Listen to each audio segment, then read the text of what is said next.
दोस्तों, हर हर महादेव। शिव पुराण शत्रुद्र संहिता अध्याय 1 से 13। शिव जी के सद्यो जात वामदेव, तत्पुरुष, अघोर और ईशान नामक 5 अवतारों का वर्ण, जो परमानंदमय हैं, जिनकी लीलाएं अनंत हैं, जो ईश्वरों के भी ईश्वर, सर्वव्यापक, महान, गौरी के प्रियतम तथा स्वामी कार्तिक और विघ्नराज गणेश को उत्पन्न करने वाले हैं, उन आदिदेव शंकर की मैं वंदना करता हूँ। शंकर जी ने कहा, महाभाग सूत जी, आप तो पुराणकर्ता व्यास जी के शिष्य तथा ज्ञान और दया की निधि हैं। अतः अब आप शंभू के उन अवतारों का वर्णन कीजिए, जिनके द्वारा उन्होंने सत्पुरुषों का कल्याण किया है। सूत जी बोले, शंकर जी, आप तो मननशील व्यक्ति हैं, अतः अब मैं आपसे शिव जी के उन अवतारों का वर्णन करता हूँ। आप अपनी इंद्रियों को वश में करके सद्भक्ति पूर्वक मन लगाकर श्रवण कीजिए। मुने, पूर्व काल में सनत कुमार जी ने नंदीश्वर से, जो सत्पुरुषों की गति तथा शिव स्वरूपी हैं, यही प्रश्न किया था। उस समय नंदीश्वर ने शिव जी का स्मरण करते हुए उन्हें यूं उत्तर दिया था। नंदीश्वर ने कहा, मुने, यूं तो सर्वव्यापी सर्वेश्वर शिव के कल्प कल्पांतरों में असंख्य अवतार हुए हैं, तथापि इस समय मैं अपनी बुद्धि के अनुसार उनमें से कुछ का वर्णन करता हूँ। 19वां कल्प, जो श्वेतलोहित नाम से विख्यात है, उसमें शिव जी का सद्योजात नामक अवतार हुआ था। वो उनका प्रथम अवतार कहलाता है।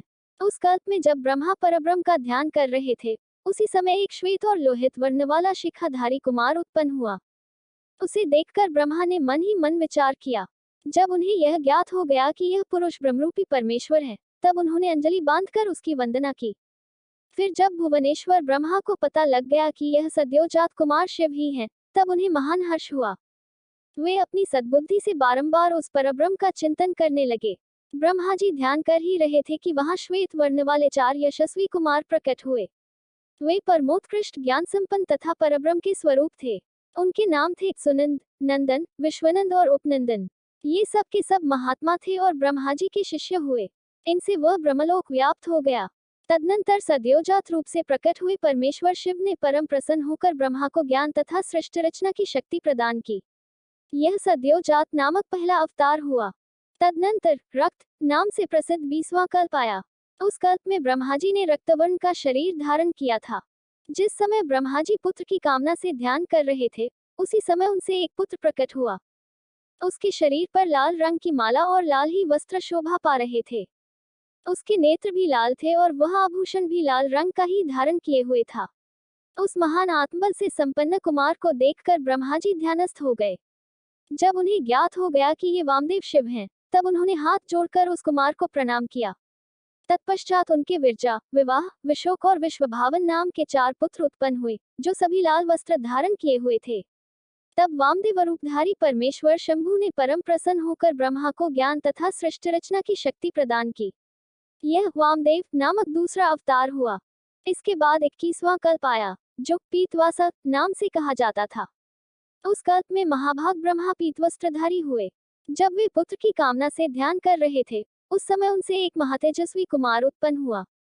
उस प्रौढ़ कुमार की भुजाएं विशाल थीं और उसके शरीर पर पीतांबर झलमल रहा था। उस ध्यानमग्न बालक को देखकर ब्रह्मा जी ने अपनी बुद्धि के बल से उसे तत्पुरुष शिव समझा। तब उन्होंने ध्यानयुक्त चित्त से संपूर्ण लोकों द्वारा नमस्कृत महादेवी शांकरी गायत्री तत्पुरुषाय विद्महे महादेवाय धीमहि का जप करके उन्हें नमस्कार किया। इससे महादेव जी प्रसन्न हो गए। तत्पश्चात उनके पार्श्वभाग से पीतवस्त्रधारी दिव्य कुमार प्रकट हुए। वे सबके सब योगमार्ग के प्रवर्तक हुए। यह तत्पुरुष नामक तीसरा अवतार हुआ। तत्पश्चात स्वयंभू ब्रह्मा के उस पीतवर्ण नामक कल्प के बीच जाने पर पुनः दूसरा कल्प प्रवृत्त हुआ। उसका नाम शिव था। जब एकार्णव की दशा में 1 सहस्र दिव्य वर्ष व्यतीत हो गए, तब ब्रह्मा जी प्रजाओं की सृष्टि करने की इच्छा से दुखी हो विचार करने लगे। उस समय उन महातेजस्वी ब्रह्मा के समक्ष एक कुमार उत्पन्न हुआ। उस महापराक्रमी बालक के शरीर का रंग काला था। वह अपने तेज से उद्दीप्त हो रहा था तथा काला वस्त्र, काली पगड़ी और काला यज्ञोपवीत धारण किए हुए था। उसका मुकुट भी काला था और स्नान के पश्चात अनुलेपन चंदन भी काले रंग का ही था। उन भयंकर पराक्रमी, महामनस्वी, देव देवेश्वर, अलौकिक, कृष्ण पिंगल वर्ण वाले अघोर को देखकर ब्रह्मा जी ने उनकी वंदना की। तत्पश्चात ब्रह्मा जी उन भक्तवत्सल अविनाशी अघोर को ब्रह्म रूप समझकर इष्ट वचनों द्वारा उनकी स्तुति करने लगे। तब उनके पार्श्वभाग से कृष्ण वर्ण वाले तथा काले रंग का अनुलेपन धारण किए हुए 4 महामनस्वी कुमार उत्पन्न हुए। वे सब के सब परम तेजस्वी, अव्यक्तनामा तथा शिवसरीखे रूप वाले थे। उनके नाम थे कृष्ण, कृष्णशिख, कृष्णास्य और कृष्णकंठत्रिक। इस प्रकार उत्पन्न होकर इन महात्माओं ने ब्रह्मा जी की सृष्टि रचना के निमित्त महान अद्भुत घोर नामक योग का प्रचार किया। यह अघोर नामक चौथा अवतार हुआ। मुनीश्वरों, तदनंतर ब्रह्मा का दूसरा कल्प प्रारंभ हुआ। वह परम अद्भुत था और विश्वरूप नाम से विख्यात था। उस कल्प में जब ब्रह्मा जी पुत्र की कामना से मन ही मन शिव जी का ध्यान कर रहे थे, उसी समय महान सिंहनाद करने वाली विश्वरूपा सरस्वती प्रकट हुई तथा उसी प्रकार परमेश्वर भगवान ईशान प्रादुर्भूत हुए, जिनका वर्ण शुद्ध स्फटिक के समान उज्ज्वल था और जो समस्त आभूषणों से विभूषित थे। उन अजन्मा, सर्वव्यापी, सर्वांतर्यामी, सब कुछ प्रदान करने वाले, सर्वस्वरूप, सुंदर रूप वाले तथा अरूप ईशान को देखकर ब्रह्मा जी ने उन्हें प्रणाम किया। तब शक्ति सहित विभु ईशान ने भी ब्रह्मा को सन्मार्ग का उपदेश देकर 4 सुंदर बालकों की कल्पना की। उन उत्पन्न हुए शिशुओं का नाम था जटी, मुंडी, शिखंडी और अर्धमुंड। वे योगानुसार सद्धर्म का पालन करके योग गति को प्राप्त हो गए। यह ईशान नामक 5वां अवतार हुआ। सर्वज्ञ सनत कुमार जी, इस प्रकार मैंने जगत की हितकामना से सद्योजात आदि अवतारों का प्राकट्य संक्षेप से वर्णन किया। उनका वह सारा लोकहितकारी व्यवहार यथातथ्य रूप से ब्रह्मांड में वर्तमान है। महेश्वर की ईशान, पुरुष, घोर, वामदेव और ब्रह्म, ये 5 मूर्तियां विशेष रूप से प्रसिद्ध हैं। इनमें ईशान, जो शिवस्वरूप तथा सबसे बड़ा है, पहला कहा जाता है। वह साक्षात प्रकृति के भोक्ता क्षेत्रज्ञ में निवास करता है। शिवजी का दूसरा स्वरूप तत्पुरुष नाम से ख्यात है। वह गुणों के आश्रय रूप तथा भोग्य सर्वज्ञ में अधिष्ठित है। पिनाकधारी शिव का जो अघोर नामक तीसरा स्वरूप है, वह धर्म के लिए अंगोसित बुद्धि तत्व का विस्तार करके अंदर विराजमान रहता है। वामदेव नाम वाला शंकर का चौथा स्वरूप अहंकार का अधिष्ठान है। वह सदा अनेकों प्रकार का कार्य का करता रहता है। विचारशील बुद्धिमानों का कथन है कि शंकर का ईशान संज्ञक स्वरूप सदा कर्ण, वाणी और सर्वव्यापी आकाश का अधीश्वर है तथा महेश्वर का पुरुष नामक रूप त्वक, पानी और स्पर्श गुण विशिष्ट वायु का स्वामी है। मनीषीगण अघोर नाम वाले रूप को शरीर, रस, रूप और अग्नि का अधिष्ठान बतलाते हैं।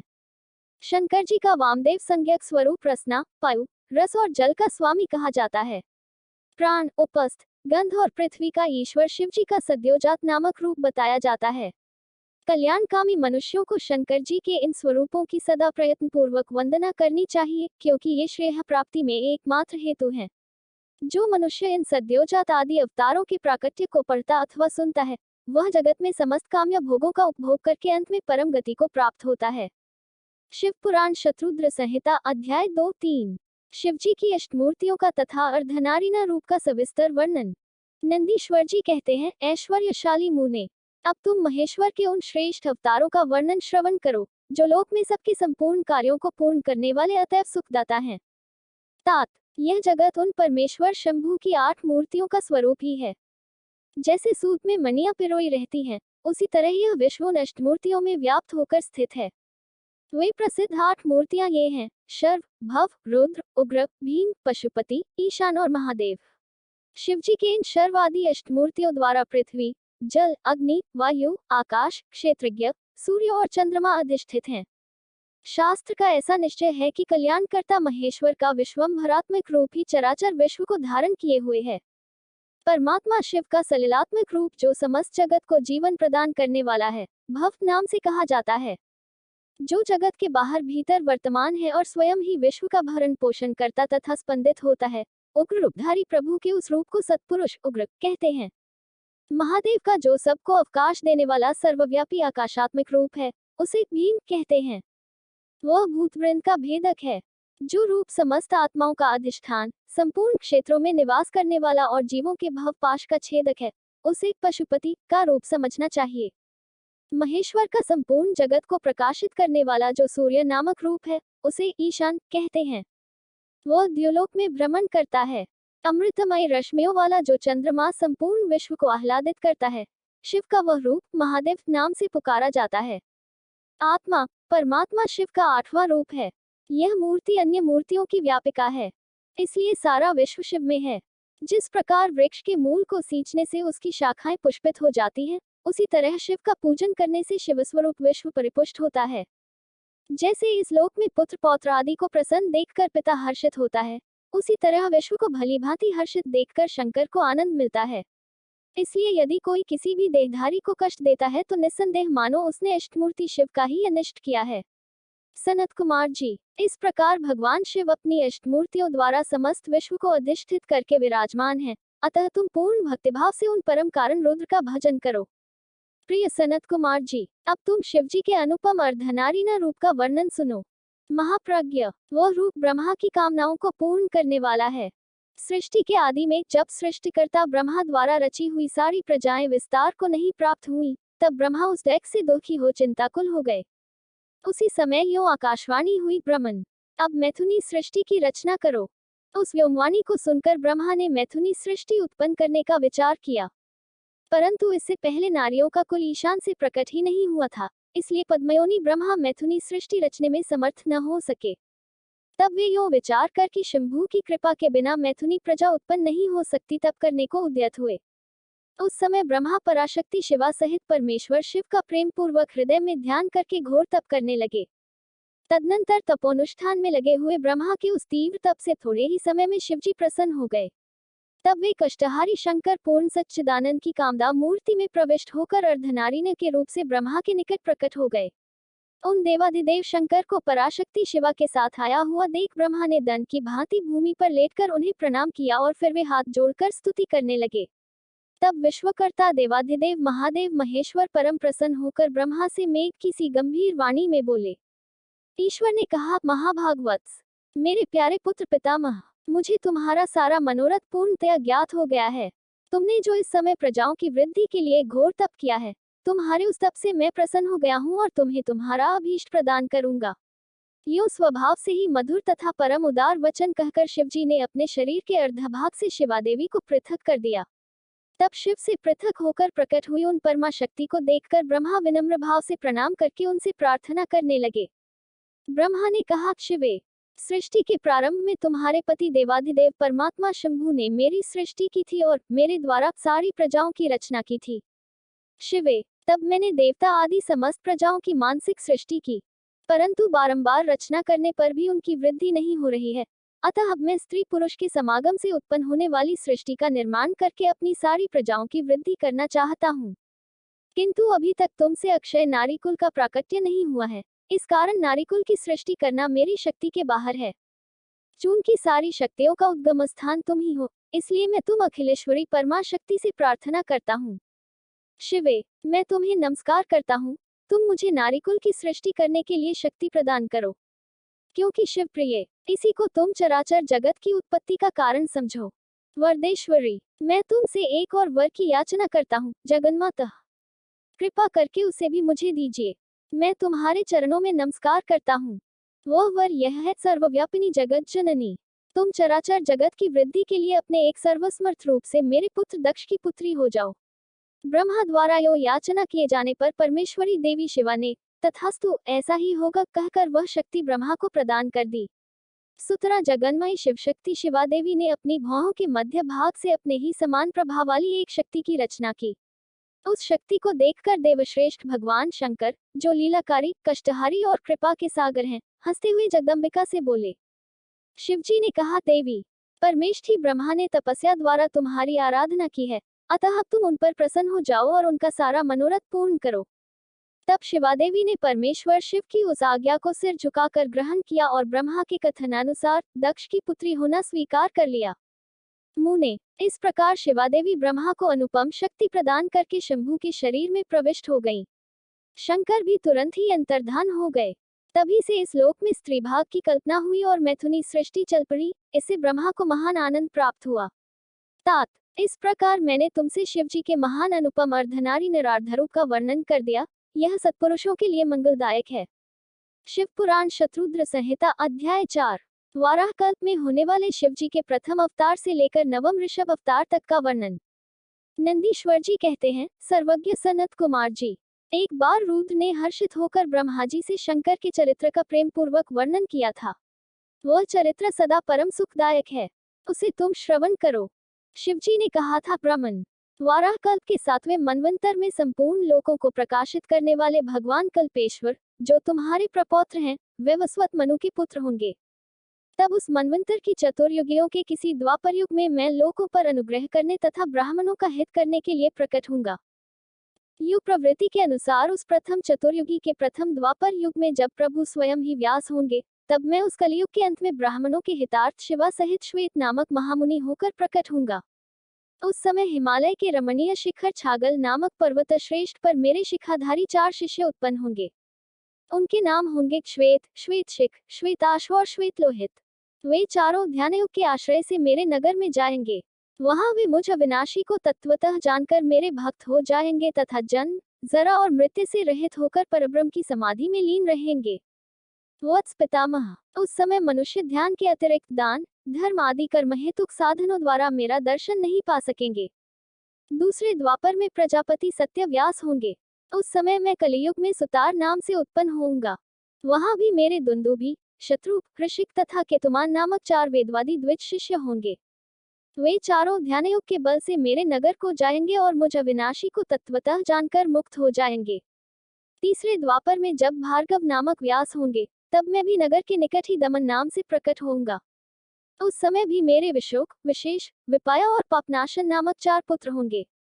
चतुरानन, उस अवतार में मैं शिष्यों को साथ ले व्यास की सहायता करूंगा और उस कलियुग में निवृत्ति मार्ग को सुदृढ़ बनाऊंगा। चौथे द्वापर में जब अंगिरा व्यास कहे जाएंगे, उस समय मैं सुहोत्र नाम से अवतार लूंगा। उस समय भी मेरे 4 योग साधक महात्मा पुत्र होंगे। उनके नाम होंगे सुमुख, दुर्मुख, दुर्दम और दुरतिक्रम। उस अवसर पर भी इन शिष्यों के साथ मैं व्यास की सहायता में लगा रहूंगा। पांचवें द्वापर में सविता व्यास नाम से कहे जाएंगे। तब मैं कंक नामक महत्पस्वी योगी होऊंगा। वहां भी मेरे 4 योग साधक महात्मा पुत्र होंगे। उनके नाम बतलाता हूँ। सुनो, सनक, सनातन, प्रभावशाली सनंदन और सर्वव्यापक निर्मल तथा अहंकार रहित सनत कुमार। उस समय भी कंक नामधारी मैं सविता नामक व्यास का सहायक बनूंगा और निवृत्ति मार्ग को बढ़ाऊंगा। पुनः छठे द्वापर के प्रबुद्ध होने पर जब मृत्यु लोककारक व्यास होंगे और वेदों का विभाजन करेंगे, उस समय भी मैं व्यास की सहायता करने के लिए लोकाक्षी नाम से प्रकट होऊंगा और निवृत्ति पद की उन्नति करूंगा। वहां भी मेरे 4 दृढ़व्रती शिष्य होंगे। उनके नाम होंगे सुधामा, विरजा, संजय तथा विजय।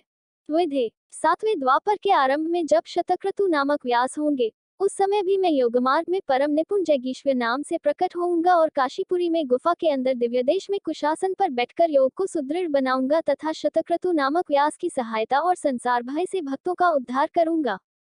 उस युग में भी मेरे सारस्वत, योगीश, मेघवाह और सुवाहन नामक 4 पुत्र होंगे।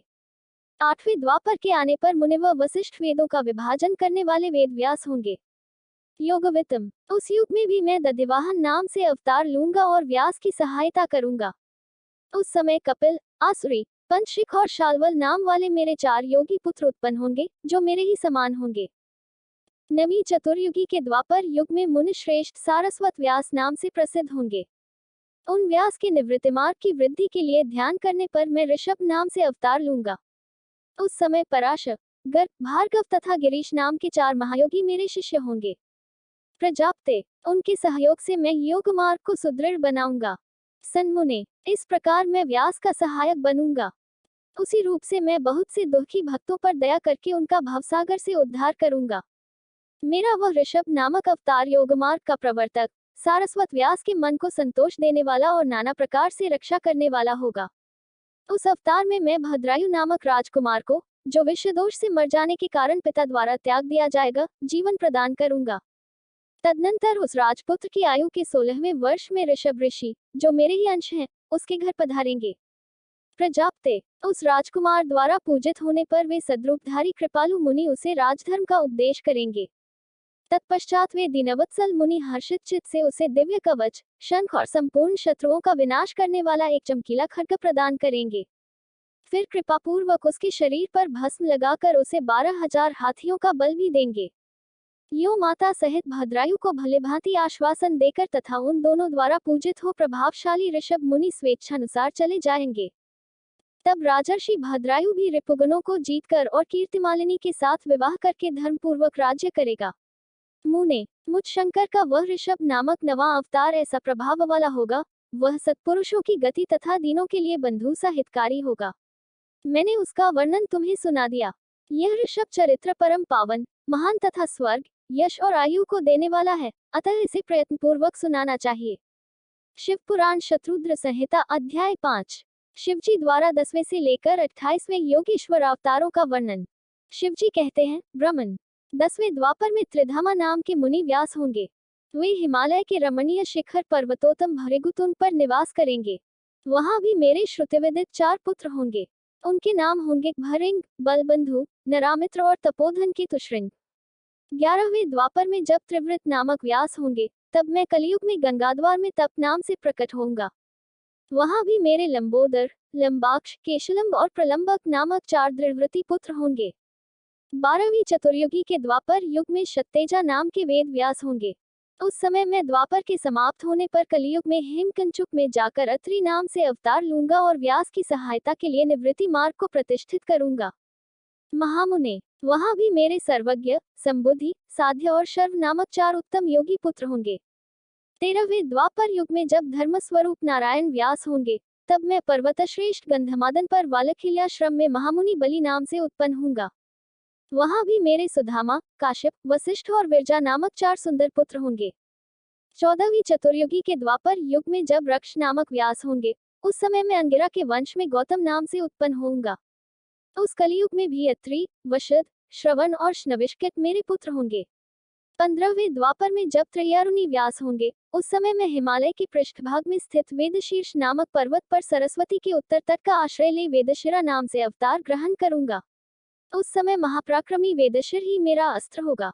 वहां भी मेरे 4 दृढ़ पराक्रमी पुत्र होंगे। उनके नाम होंगे कुनी, कुनिबाहु, कुशरीर और कुनेत्रिक।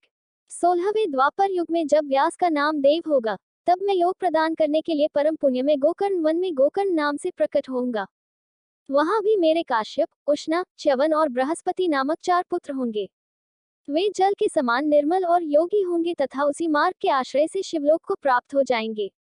17वीं चतुर्युगी के द्वापर युग में देवकृतंजय व्यास होंगे। उस समय मैं हिमालय के अत्यंत ऊंचे एवं रमणीय शिखर महालय पर्वत पर गुहावासी नाम से अवतार धारण करूंगा। क्योंकि हिमालय शिव क्षेत्र कहलाता है, वहीं उतथ्य, वामदेव, महायोग और महाबल नाम के मेरे पुत्र भी होंगे। 18वीं चतुर्युगी के द्वापर युग में जब ऋतंजय व्यास होंगे, तब मैं हिमालय के उस सुंदर शिखर पर, जिसका नाम शिखंडी पर्वत है और जहां महान पुण्य में सिद्ध क्षेत्र तथा सिद्धों द्वारा सेवित शिखंडी वन भी है, शिखंडी नाम से उत्पन्न होऊंगा। वहां भी वाच्र, श्रवा, रुचिक, शवास्य और यतीश्वर नामक मेरे 4 तपस्वी पुत्र होंगे। 19वें द्वापर में महामुनि भरद्वाज व्यास होंगे। उस समय भी मैं हिमालय के शिखर पर माली नाम से उत्पन्न होऊंगा और मेरे सिर पर लंबी लंबी जटाएं होंगी। वहां भी मेरे सागर के से गंभीर स्वभाव वाले हिरण्यनामा, कौसल्य, लोकाक्षी और प्रद्युम्नी नामक पुत्र होंगे। 20वीं चतुर्युगी के द्वापर में होने वाले व्यास का नाम गौतम होगा। तब मैं भी हिमवान के पृष्ठभाग में स्थित पर्वत श्रेष्ठ अट्टहास पर, जो सदा देवता, मनुष्य, यक्षेंद्र, सिद्ध और चारणों द्वारा अधिष्ठित रहता है, अट्टहास नाम से अवतार धारण करूंगा। उस युग के मनुष्य अट्टहास के प्रेमी होंगे। उस समय भी मेरे उत्तम योग संपन्न 4 पुत्र होंगे। उनके नाम होंगे सुमंत, वरवरी, विद्वान कबंध और कुनिकंधर। 21वें द्वापर युग में जब वाचश्रवा नाम के व्यास होंगे, तब मैं दारुक नाम से प्रकट होऊंगा। इसलिए उस शुभ स्थान का नाम दारुवन पड़ जाएगा। वहां भी मेरे प्लक्ष, दारभायनी, केतुमान तथा गौतम नाम के 4 परम योगी पुत्र उत्पन्न होंगे। 22वीं चतुर्युगी के द्वापर में जब सुषमायन नामक व्यास होंगे, तब मैं भी वाराणसीपुरी में लांगली भीम नामक महामुनि के रूप में अवतरित होऊंगा। उस कलियुग में इंद्र सहित समस्त देवता मुझ हलायुधधारी शिव का दर्शन करेंगे। उस अवतार में भी मेरे भललवी, मधु, पिंग और श्वेतकेतु नामक 4 परम धार्मिक पुत्र होंगे। 23वीं चतुर्युगी में जब तृणबिंदु मुनि व्यास होंगे, तब मैं सुंदर कालिंजरगिरी पर श्वेत नाम से प्रकट होऊंगा। वहां भी मेरे उशिक, बृहदश्व, देवल और कवि नाम से प्रसिद्ध 4 तपस्वी पुत्र होंगे। 24वीं चतुर्युगी में जब ऐश्वर्यशाली यक्ष व्यास होंगे, तब उस युग में मैं न्यामिष क्षेत्र में शूली नामक महायोगी होकर उत्पन्न होऊंगा। उस युग में भी मेरे 4 तपस्वी शिष्य होंगे। उनके नाम होंगे क्षालिहोत्र, अग्निवेश, युवनाश और शरद्वसु। 25वें द्वापर में जब व्यास शक्ति नाम से प्रसिद्ध होंगे, तब मैं भी प्रभावशाली एवं दंडधारी महायोगी के रूप में प्रकट होऊंगा। मेरा नाम मुंडीश्वर होगा। उस अवतार में भी छगल, कुंभकर्ण, कुंभांड और प्रवाहक मेरे तपस्वी शिष्य होंगे। 26वें द्वापर में जब व्यास का नाम पराशर होगा, तब मैं भद्रवट नामक नगर में सहिष्णु नाम से अवतार लूंगा। उस समय भी उलूक, विद्युत, शंबुक और आश्वलायन नाम वाले 4 तपस्वी शिष्य होंगे। 27वें द्वापर में जब जातुकर्ण्य व्यास होंगे, तब मैं भी प्रभास तीर्थ में सोमशर्मा नाम से प्रकट होऊंगा। वहां भी अक्षपाद, कुमार, उलूक और वत्स नाम से प्रसिद्ध मेरे 4 तपस्वी शिष्य होंगे। 28वें द्वापर में जब भगवान श्रीहरि पराशर के पुत्र रूप में द्वैपायन नामक व्यास होंगे, तब पुरुषोत्तम श्री कृष्ण अपने छठे अंश से वासुदेव के श्रेष्ठ पुत्र के रूप में उत्पन्न होकर वासुदेव कहलाएंगे। उसी समय योगात्मा में भी लोगों को आश्चर्य में डालने के लिए योगमाया के प्रभाव से ब्रह्मचारी का शरीर धारण करके प्रकट होऊंगा। फिर श्मशान भूमि में मृतक रूप से पड़े हुए अविच्छिन्न शरीर को देखकर मैं ब्राह्मणों के हित साधन के लिए योगमाया के आश्रय से उसमें घुस जाऊंगा और फिर तुम्हारे तथा विष्णु के साथ मेरुगिर की पुण्यमयी दिव्य गुहा में प्रवेश करूंगा। वहां मेरा नाम लकुली होगा। इस प्रकार मेरा यह कायावतार उत्कृष्ट सिद्ध क्षेत्र कहलाएगा और यह जब तक पृथ्वी कायम रहेगी, तब तक लोक में परम विख्यात रहेगा। उस अवतार में भी मेरे 4 तपस्वी शिष्य होंगे। उनके नाम कुशिक, गर्ग, मित्र और पौरुष्य होंगे। वे वेदों के पारगामी ऊर्ध्वरेता ब्राह्मण योगी होंगे और महेश्वर योग को प्राप्त करके शिवलोक को चले जाएंगे। उत्तम व्रत का पालन करने वाले मुनियों। इस प्रकार परमात्मा शिव ने वैवस्वत मनवंतर के सभी चतुर्युगियों के योगेश्वर अवतारों का सम्यक रूप से वर्णन किया था।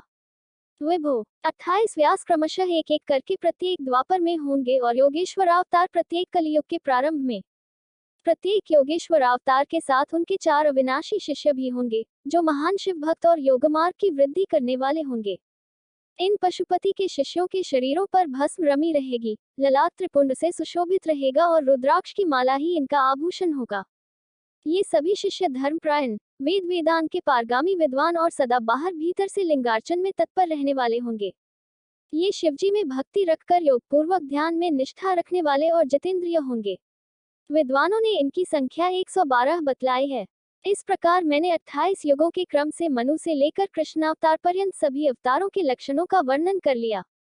जब श्रुति समूहों का वेदांत के रूप में प्रयोग होगा, तब उस कल्प में कृष्ण द्वैपायन व्यास होंगे। यूं महेश्वर ने ब्रह्माजी पर अनुग्रह करके योगेश्वर अवतारों का वर्णन किया और फिर वे देवेश्वर उनकी ओर दृष्टिपात करके वही अंतर्धान हो गए। शिव पुराण शत्रुद्र संहिता अध्याय 6 नंदीश्वर अवतार का वर्णन। यहाँ तक 42 अवतारों का वर्णन किया गया। अब नंदीश्वर अवतार का वर्णन किया जाता है। सनत कुमार जी ने पूछा, प्रभु, आप महादेव के अंश से उत्पन्न होकर पीछे शिव को कैसे प्राप्त हुए थे? वह सारा वृतांत मैं सुनना चाहता हूँ, उसे वर्णन करने की कृपा करें।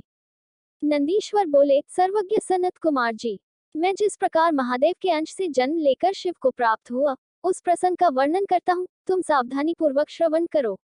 शिलाद नामक एक धर्मात्मा मुनि थे। पितरों के आदेश से उन्होंने अयोनिज सुव्रत मृत्युहीन पुत्र की प्राप्ति के लिए तप करके देवेश्वर इंद्र को प्रसन्न किया। परंतु देवराज इंद्र ने ऐसा पुत्र प्रदान करने में अपने को असमर्थ बताकर सर्वेश्वर महाशक्ति संपन्न महादेव की आराधना करने का उपदेश दिया। तब शिलाद भगवान महादेव को प्रसन्न करने के लिए तप करने लगे। उनके तप से प्रसन्न होकर महादेव वहां पधारे और महासमाधिमग्न शिलाद को थपथपाकर जगाया। तब शिलाद ने शिव का स्तवन किया और भगवान शिव के उन्हें वर देने को प्रस्तुत होने पर उनसे कहा, प्रभु, मैं आपके ही समान मृत्युहीन अयोनिज पुत्र चाहता हूँ। तब शिवजी प्रसन्न होकर मुनि से बोले। शिवजी ने कहा, तपोधन विप्र, पूर्व काल में ब्रह्मा जी ने, मुनियों ने तथा बड़े बड़े देवताओं ने मेरे अवतार धारण करने के लिए तपस्या द्वारा मेरी आराधना की थी। इसलिए मुने, यद्यपि मैं सारे जगत का पिता हूँ, फिर भी तुम मेरे पिता बनोगे और मैं तुम्हारा अयोनिज पुत्र होऊंगा तथा मेरा नाम नंदी होगा। नंदीश्वर जी कहते हैं, मुने, यूं कहकर कृपालु शंकर ने अपने चरणों में प्रणिपात करके सामने खड़े हुए शिलाद मुनि की ओर कृपा दृष्टि से देखा और उन्हें ऐसा आदेश देवे तुरंत ही उमा सहित वही अंतर्धान हो गए। महादेव जी के चले जाने के पश्चात महामुनि शिलाद ने अपने आश्रम में आकर ऋषियों से वह सारा वृतांत कह सुनाया। कुछ समय बीत जाने के बाद जब यज्ञवेताओं में श्रेष्ठ मेरे पिताजी यज्ञ करने के लिए यज्ञ क्षेत्र को जोत रहे थे, उसी समय मैं शंभु की आज्ञा से यज्ञ के पूर्व ही उनके शरीर से उत्पन्न हो गया। उस समय मेरे शरीर की प्रभा युगांतकालीन अग्नि के समान थी। तब सारी दिशाओं में प्रसन्नता छा गई और शिलाद मुनि की भी बड़ी प्रशंसा हुई।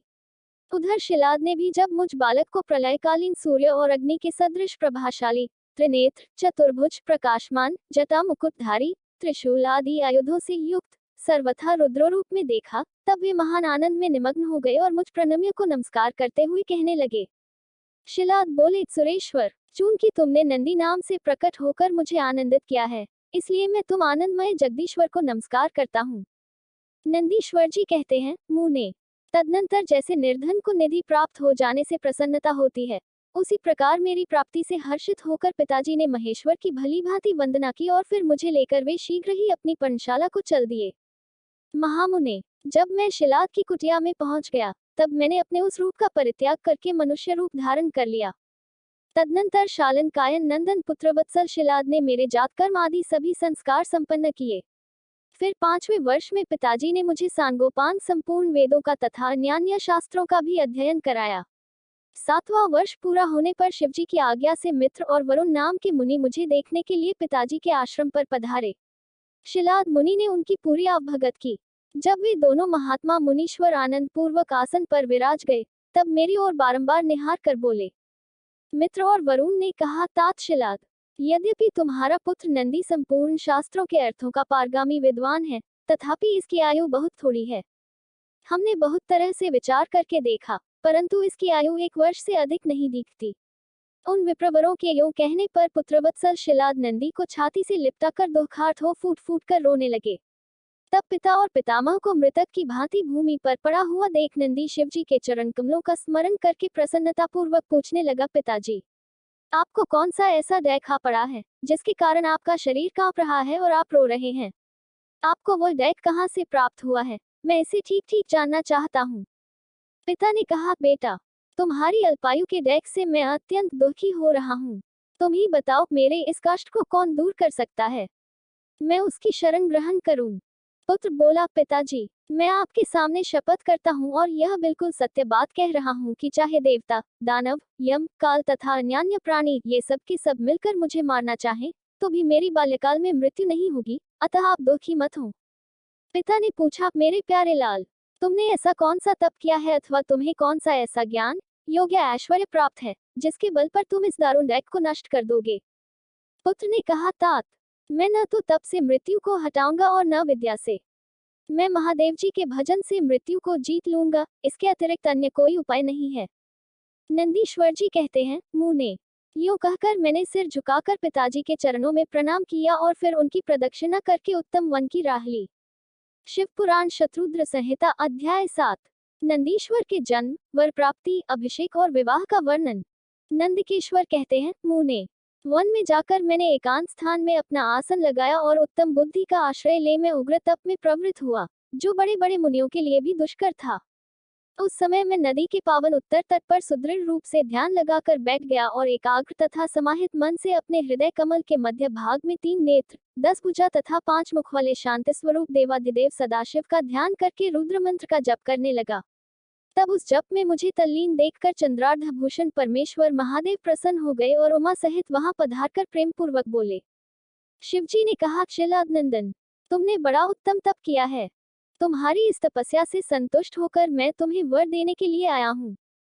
तुम्हारे मन में जो अभीष्ट हो वह मांग लो। महादेव जी के यूं कहने पर मैं सिर के बल उनके चरणों में लौट गया और फिर बुढ़ापा तथा शोक का विनाश करने वाले परमेशान की स्तुति करने लगा। तब परम कष्टहारी वृषभध्वज परमेश्वर शंभु ने मुझ परम भक्त संपन्न नंदी को, जिसके नेत्रों में आंसू छलक आए थे और जो सिर के बल चरणों में पड़ा था, अपने दोनों हाथों से पकड़कर उठा लिया और शरीर पर हाथ फेरने लगे। फिर वे जगदीश्वर गणाध्यक्षों तथा हिमाचल कुमारी पार्वती देवी की ओर दृष्टिपात करके मुझे कृपा दृष्टि से देखते हुए यूं कहने लगे, वत्स नंदी, उन दोनों विप्रों को तो मैंने ही भेजा था। महाप्रज्ञ, तुम्हें मृत्यु का भय कहाँ, तुम तो मेरे ही समान हो, इसमें तनिक भी संशय नहीं है।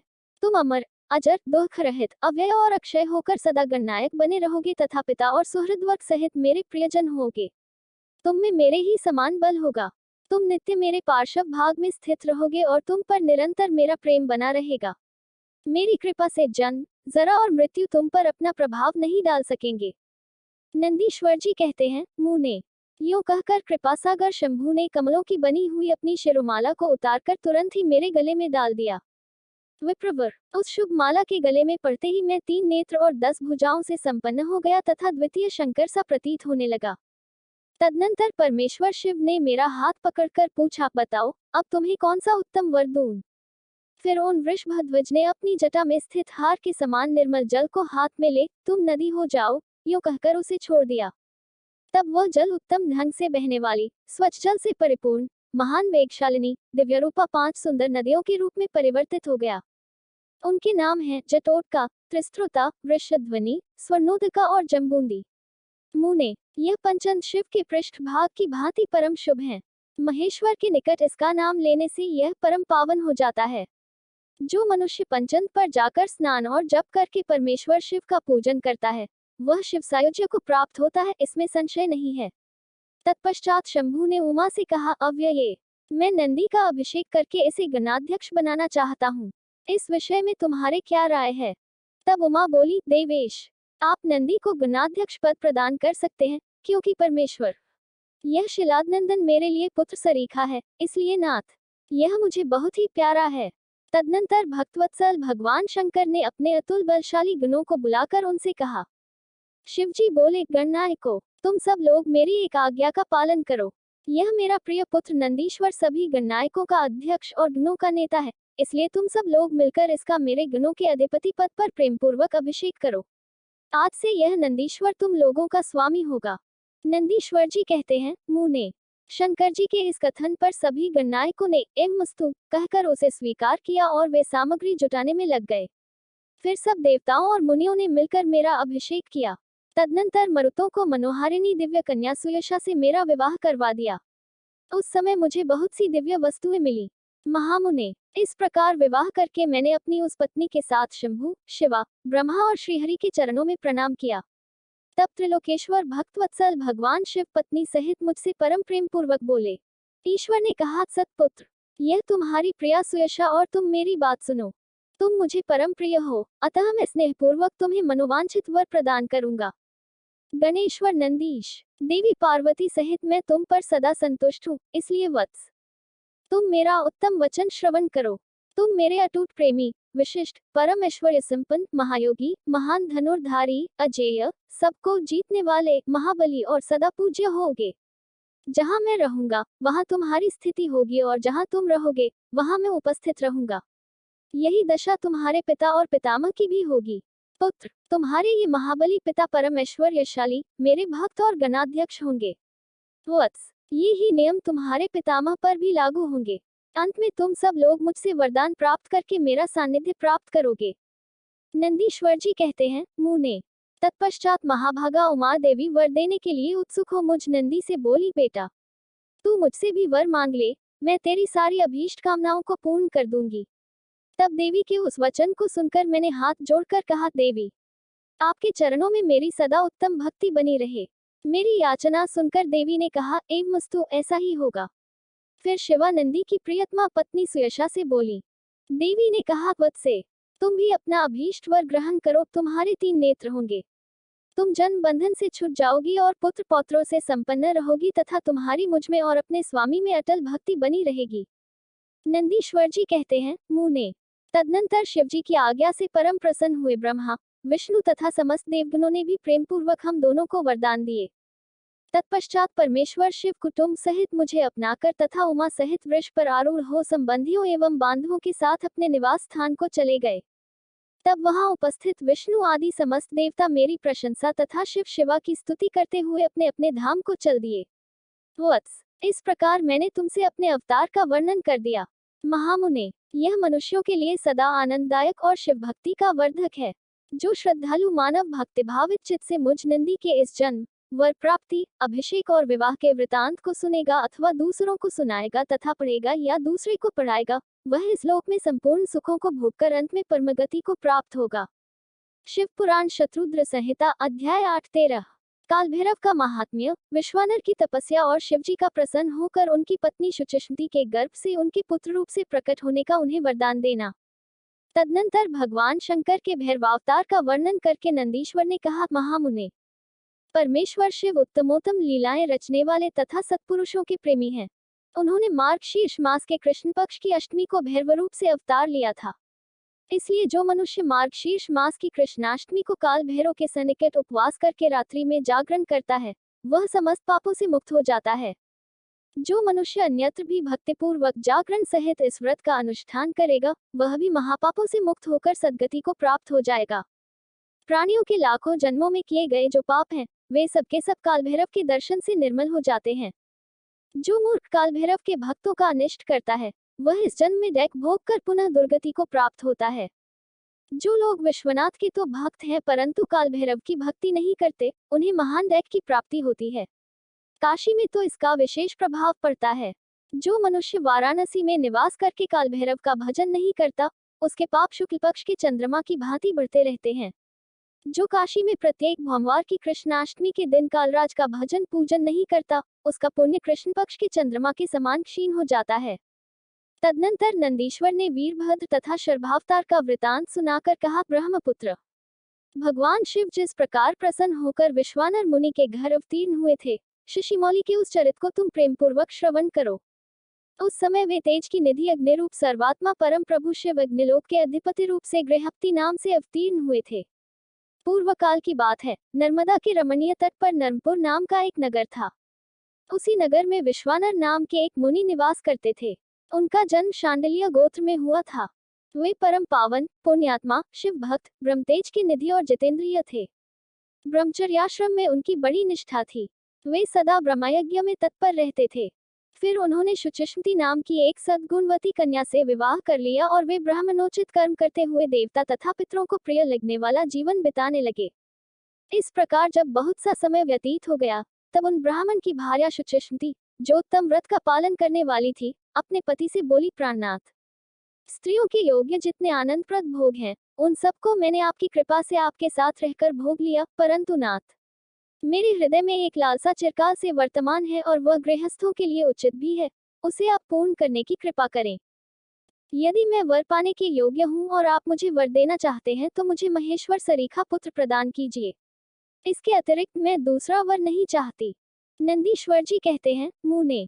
पत्नी की बात सुनकर पवित्र व्रतपरायण ब्राह्मण विश्वानर क्षण भर के लिए समाधिस्थ हो गए और हृदय में यूं विचार करने लगे, अहो, मेरी इस सूक्ष्मांगी पत्नी ने कैसा अत्यंत दुर्लभ वर मांगा है। यह तो मेरे मनोरथ पथ से बहुत दूर है। अच्छा, शिवजी तो सब कुछ करने में समर्थ हैं। ऐसा प्रतीत होता है मानो उन शंभू ने ही इसके मुख में बैठकर वाणी रूप से ऐसी बात कही है, अन्यथा दूसरा कौन ऐसा करने में समर्थ हो सकता है। तदनंतर वे एक पत्नीवर्ती मुनि विश्वानर पत्नी को आश्वासन देकर वाराणसी में गए और घोर तप के द्वारा भगवान शिव के वीरेश लिंग की आराधना करने लगे। इस प्रकार उन्होंने 1 वर्ष पर्यंत भक्तिपूर्वक उत्तम वीरेश लिंग की त्रिकाल अर्चना करते हुए अद्भुत तप किया। 13वां मास आने पर एक दिन वे द्विजवर प्रातःकाल त्रिपथगामिनी गंगा के जल में स्नान करके ज्यों ही वीरेश के निकट पहुंचे, त्यों ही उन तपोधन को उस लिंग के मध्य एक अष्टवर्षीय विभूतिभूषित बालक दिखाई दिया। उस नग्न शिशु के नेत्र कानों तक फैले हुए थे, होठों पर गहरी लालिमा छाई हुई थी, मस्तक पर पीले रंग की सुंदर जटा सुशोभित थी और मुख पर हंसी खेल रही थी। वह शैशवोचित अलंकार और चिताभस्म धारण किए हुए था तथा अपनी लीला से हंसता हुआ श्रुति सूक्तों का पाठ कर रहा था। उस बालक को देखकर विश्वानर मुनि कृतार्थ हो गए और आनंद के कारण उनका शरीर रोमांचित हो उठा तथा बारंबार नमस्कार है, यूं उनका हृदयोगार फूट पड़ा। फिर वे अभिलाषा पूर्ण करने वाले 8 पद्यों द्वारा बाल रूपधारी परमानंद स्वरूप शंभू का स्तवन करते हुए बोले। विश्वानर ने कहा, भगवान, आप ही एकमात्र अद्वितीय ब्रह्म हैं। यह सारा जगत आपका ही स्वरूप है, यहाँ अनेक कुछ भी नहीं है। यह बिल्कुल सत्य है कि एकमात्र रुद्र के अतिरिक्त दूसरे किसी की सत्ता नहीं है, इसलिए मैं आप महेश की शरण ग्रहण करता हूँ। शंभो, आप ही सबके कर्ता हर्ता हैं, तथा जैसे आत्मधर्म एक होते हुए भी अनेक रूप से दिखता है, उसी प्रकार आप भी एक रूप होकर नाना रूपों में व्याप्त हैं। फिर भी आप रूपहित हैं, इसलिए आप ईश्वर के अतिरिक्त मैं किसी दूसरे की शरण नहीं ले सकता। जैसे रज्जु में सर्प, सीपी में चांदी और मृगमरीचिका में जल प्रवाह का भान मिथ्या है, उसी प्रकार जिसे जान लेने पर यह विश्व प्रपंच मिथ्या भासित होता है, उन महेश्वर की मैं शरण लेता हूँ। शंभो, जल में जो शीतलता, अग्नि में दाहकता, सूर्य में गर्मी, चंद्रमा में आह्लादकारिता, पुष्प में गंध और दुग्ध में घी वर्तमान है, वह आपका ही स्वरूप है, अतः मैं आपके शरण हूँ। आप कानरहित होकर शब्द सुनते हैं, नासिका विहीन होकर सूंघते हैं, पैर न होने पर भी दूर तक चले जाते हैं, नेत्रहीन होकर सब कुछ देखते हैं और जिह्वा रहित होकर भी समस्त रसों के ज्ञाता हैं। भला आपको सम्यक रूप से कौन जान सकता है, इसलिए मैं आपकी शरण में जाता हूँ। ईश, आपके रहस्य को न तो साक्षात वेद ही जानता है, न विष्णु, न योगींद्र और न इंद्र आदि प्रधान देवताओं को ही इसका पता है। परंतु आपका भक्त उसे जान लेता है, अतः मैं आपकी शरण ग्रहण करता हूँ। ईश, न तो आपका कोई गोत्र है, न जन्म है, न नाम है, न रूप है, न शील है और न देश है। ऐसा होने पर भी आप त्रिलोकी के अधीश्वर तथा संपूर्ण कामनाओं को पूर्ण करने वाले हैं, इसलिए मैं आपका भजन करता हूँ। स्मरारे, आप सर्वस्वरूप हैं, यह सारा विश्व प्रपंच आपसे ही प्रकट हुआ है। आप गौरी के प्राणनाथ, दिगंबर और परम शांत हैं। बाल, युवा और वृद्ध रूप में आप ही वर्तमान हैं। ऐसी कौन सी वस्तु है जिसमें आप व्याप्त न हो, अतः मैं आपके चरणों में नतमस्तक हूँ। नंदीश्वर कहते हैं, मुने, यो स्तुति करके विप्रवर विश्वानर हाथ जोड़कर भूमि पर गिरना ही चाहते थे, तब तक संपूर्ण वृद्धों के भी वृद्ध बालरूपधारी शिव परम हर्षित होकर उन भूदेव से बोले। बालरूपी शिव ने कहा, मुनि श्रेष्ठ विश्वानर, तुमने आज मुझे संतुष्ट कर दिया है। भूदेव, मेरा मन परम प्रसन्न हो गया है, अतः अब तुम उत्तम वर मांग लो। यह सुनकर मुनिश्रेष्ठ विश्वानर कृतकृत्य हो गए और उनका मन हर्षमग्न हो गया। तब वे उठकर बालरूपधारी शंकर जी से बोले। विश्वानर ने कहा, प्रभावशाली महेश्वर, आप तो सर्वांतर्यामी, ऐश्वर्य संपन्न, शर्फ तथा भक्तों को सब कुछ दे डालने वाले हैं। भला आप सर्वज्ञ से कौन सी बात छिपी है? फिर भी आप मुझे दीनता प्रकट करने वाली यांचा के प्रति आकृष्ट होने के लिए क्यों कह रहे हैं? महेशान, ऐसा जानकर आपकी जैसी इच्छा हो वैसा कीजिए। नंदीश्वर जी कहते हैं, मुने, पवित्र व्रत में तत्पर विश्वानर के उस वचन को सुनकर पावन शिशु रूपधारी महादेव हंसकर शुचि विश्वानर से बोले, शुचे, तुमने अपने हृदय में अपनी पत्नी शुचिष्मति के प्रति जो अभिलाषा कर रखी है, वह निस्संदेह थोड़े ही समय में पूर्ण हो जाएगी। महामते, मैं शुचिष्मति के गर्भ से तुम्हारा पुत्र होकर प्रकट होऊंगा। मेरा नाम गृहपति होगा। मैं परम पावन तथा समस्त देवताओं के लिए प्रिय होऊंगा। जो मनुष्य 1 वर्ष तक शिवजी के सनिकट तुम्हारे द्वारा कथित इस पुण्य में अभिलाषाष्टक स्तोत्र का तीनों काल पाठ करेगा, उसकी सारी अभिलाषाएं यह पूर्ण कर देगा। इस स्तोत्र का पाठ पुत्र, पौत्र और धन का प्रदाता, सर्वथा शांतिकारक, सारी विपत्तियों का विनाशक, स्वर्ग और मोक्ष रूप संपत्ति का कर्ता तथा समस्त कामनाओं को पूर्ण करने वाला है। निस्संदेह यह अकेला ही समस्त स्तोत्रों के समान है। दोस्तों, अगली वीडियो देखने के लिए आप चैनल सब्सक्राइब जरूर करें और लाइक करें और कमेंट करें। हर हर महादेव। दोस्तों।